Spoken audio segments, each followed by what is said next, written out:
This is Brad A. Milford with the Unlimited Business Wisdom Podcast, where business owners share their wisdom. It's short and to the point because we respect people's time and because we know transforming possibility happens fast and it leads to lasting results. So let's get to it. Question number one. In a few sentences, tell me who you are and what you do.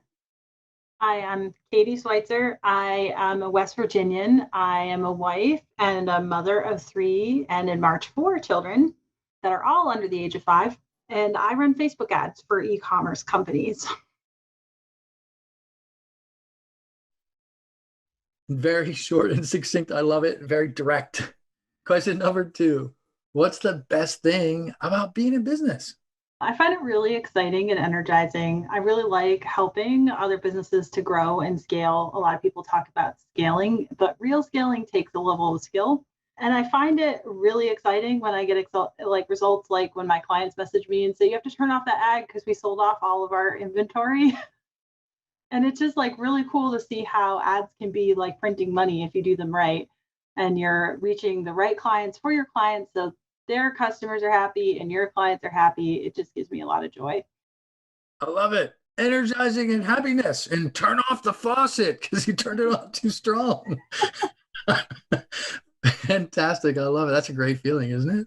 Mm-hmm. Love it. Question number three. We hear from other business owners, they're getting so much business. And I had a couple of people say, like, really? Yes, really, especially in the digital space nowadays with all the shifts that we've made. So we hear that they're getting so much business that the business sometimes causes overwhelm. Tell me your thoughts on that. Well, I have children, and so that can be overwhelmed in its own.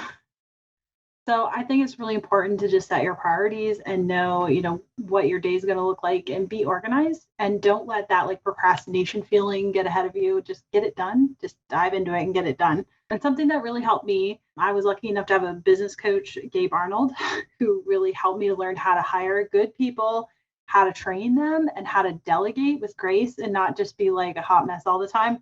And so I would say if you don't know how to grow your business or scale and you need help with hiring or you need help creating training documents, you reach out to someone that you trust and ask them for help. And don't be afraid to pay for that advice because free advice is worth what you pay for it. You're already dropping massive value. If only people would actually listen to that, that'd be great. I know, right? That's awesome. So, in case you missed that, scroll back a little bit and re listen to that already good value. I love it. Thank you, Katie. Question number four. What other successful business owners, like yourself, of course, should be on the Unlimited Wisdom podcast?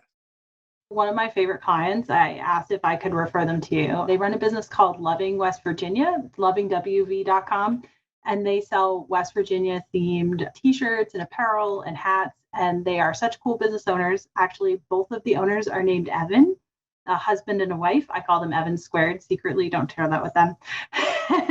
But they have this really great business about something that they love. They're really passionate about West Virginia. They love sharing their pride in the state. And they have awesome products. They like partner with graphic designers from West Virginia. So it's like a totally local business and they just have really great stuff. So I recommend you connect with them because they're really interesting couple and their business is growing and it's exciting. Fantastic. So, little slight diversion here, but I just went through West Virginia. I love going through the Blue Ridge Mountains during Yeah, the change of seasons. And I just did that last week. One of it's my favorite beautiful here. places during this time of year. Fantastic. So I love hearing that. So thank you. Question number five. Let's get to some wisdom. Let's get to some value, right? What would you share with other business owners? What wisdom would you share with them? So I think a lot of people who want to run business like Facebook ads don't realize how the process really works. They think it's based on whoever's the highest bidder gets the client or the lead or whatever it is that your objective is.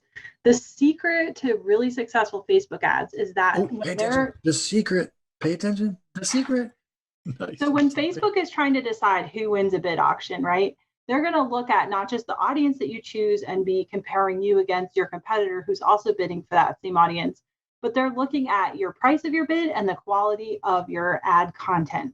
So just throwing out like copy against the wall like spaghetti is going to cost you a lot more per lead than if you actually have copy that's interesting and fun and talks about your product and talks to your audience instead of at them. And so remembering that the bid auction isn't just based on price is important. The other thing that I wanted to share with a lot of business owners is they fall into the trap of trying to spread their audience against or spread their budget against too many different variables to test things.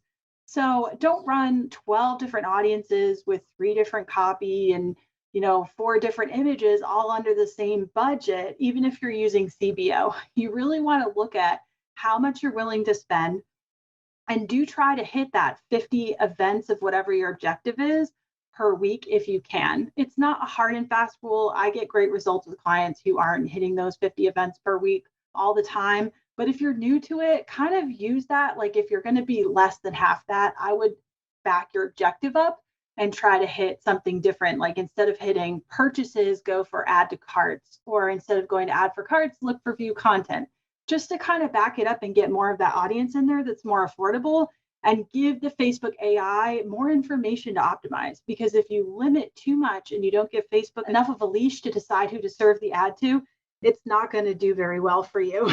And so spreading your budget too thin against all of those variables is going to make it a lot harder to know what the winning ad is going to be and what's going to really give you good return on ad spend. So I would recommend that you only test one variable at a time against each other and only 2 or 3 of that variable, not much more than that, especially if you're spending less than $100 a day.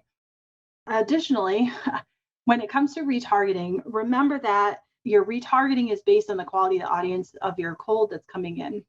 And so what I typically see with my e-com clients is that of the view contents, 20 to 30% of them are adding to cart and 5% of them are purchasing. So that's a rule of thumb to kind of tell you if your ad is doing well or not. And if you're not meeting kind of in that range, then you need to either adjust your copy or you need to improve the copy on your landing page. It might not be the ad.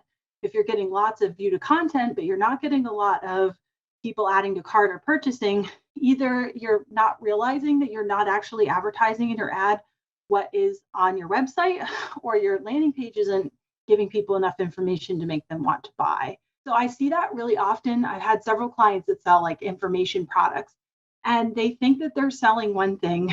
Like I had a company that sells software for Montessori schools and they thought that they were selling training to help Montessori schools market, but they were actually getting leads that were coming in for people who wanted to be Montessori teachers because the copy wasn't clear about what they were selling and the copy on the landing page was also kind of eh. And so that was like a lesson learned for me to make sure that you really say, this is what I'm selling. I'm selling marketing training, not Montessori teacher training. And so that can be something that's easy to overlook, and you might not realize you're having that message to market mismatch of who you really want. The last thing that I would say is that the majority of very large companies, like $1 million plus revenue for either annual or even monthly, more than 50% of their income and revenue is coming from JVs, like joint ventures and referrals. So if your company is growing and scaling, you really shouldn't be expecting to use your ads to bring in more than 20% of your revenue. They should be mostly used for that cold traffic. And so if you're a smaller company and you're looking forward, you want to be building your leads because your email remarketing and your ability to retarget people is where your money comes in. And you can't just look at that first purchase that you get and celebrate, because you're really going to be able to scale if you start to deliver the positive customer experience on the back end that creates you repeat customers. And once you're doing that, you want to turn those repeat customers into referrals. And that's kind of the secret that these big companies like ClickFunnels and those guys don't really tell you, is it's not about making that first sale. It's about really delivering a great product to the customers so that they become repeat customers and they give you referral customers, because that's where your money's going to be made. So that's my wisdom to drop. I love it. I'm still wrapping my head around all that. That's fantastic. I kid you not.